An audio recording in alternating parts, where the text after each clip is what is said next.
Hey, ladies and gentlemen, this is Carmine Sabia for Explain America, and Greg Gutfeld just shook up Fox News in a big way and stunned his audience at the same time.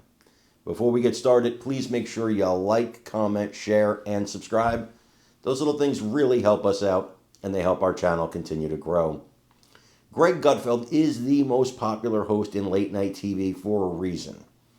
And it's not because he's a middle-of-the-road guy. He's not. He's not a make fun of both sides guy. He's absolutely not those things. He's on our side. He's a conservative in a market that is thirsty for a conservative voice. And you see, when you have everybody else on this side of the aisle, and these are all liberal hosts, and then you got one that's a conservative. These guys over here, they're splitting the audience. Gutfeld, the audience is all his, and that is a major difference. But there is one late night host besides Gutfeld who I think is fair, who I think is a guy that just tells jokes and doesn't care about your political affiliation. And that guy is Jimmy Kimmel.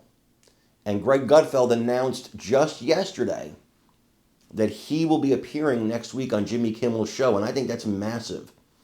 It puts Gutfeld on a mainstream show, but also it shows that Jimmy Kimmel, the same way when he had Trump on and made jokes with him and all that stuff, they said he humanized him.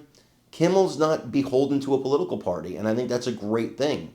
I think this is great for both Kimmel and for Gutfeld, and I think it's going to be something we're all going to want to watch. I want you to watch what Gutfeld said about it, and let me know what you think in the comments. It seems to be breaking news for a lot of people. Was it nice to see Samantha Bee again, Greg? She's a lovely, lovely person. Look, I think when people keep saying this is the death knell for late night, I'm going to disagree. It could be freeing for the few that are left to leave the fold. You know, Colbert's firing, it's true. It is about a lack of viewpoint diversity and the financial disaster that it caused. That is a message to the other guys that now you have an argument against doing not just partisan politics, but any politics. You don't have to do it. You could be like Carson or Leno.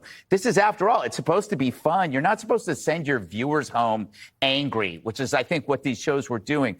I am doing Jimmy Fallon next week. Yes, I'm psyched about it because Fallon comes across as a great guy, nice guy.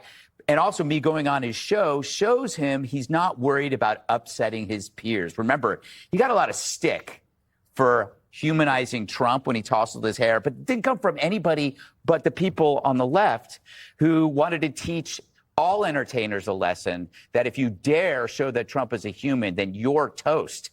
And so it's kind of nice that he's taking this risk. And I know, Harold, you're excited because I'll be on with the Jonas Brothers. They're actual brothers, unlike the Doobie Brothers. Wait, the Doobie Brothers weren't related? Harold, let's go to you on that.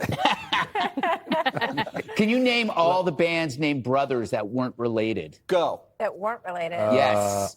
Well, Can't be the not Osmond everybody- Brothers. Not all of them were. The Allman Brothers were not all related, but there were members of the band that were there. You had the Osmond Brothers were all related. You had the Doobie. You said, who'd you say? The Chemical other Brothers. Chemical Brothers. But let me get around that one or two Not facts here. related, but they did like I ecstasy. think. Bee Gees were related, the Gibb brothers. Go ahead, They Harold. were the Sorry. Bee Gees. What were they? The Bee Gees? Well, they weren't called the something brothers, but they were brothers.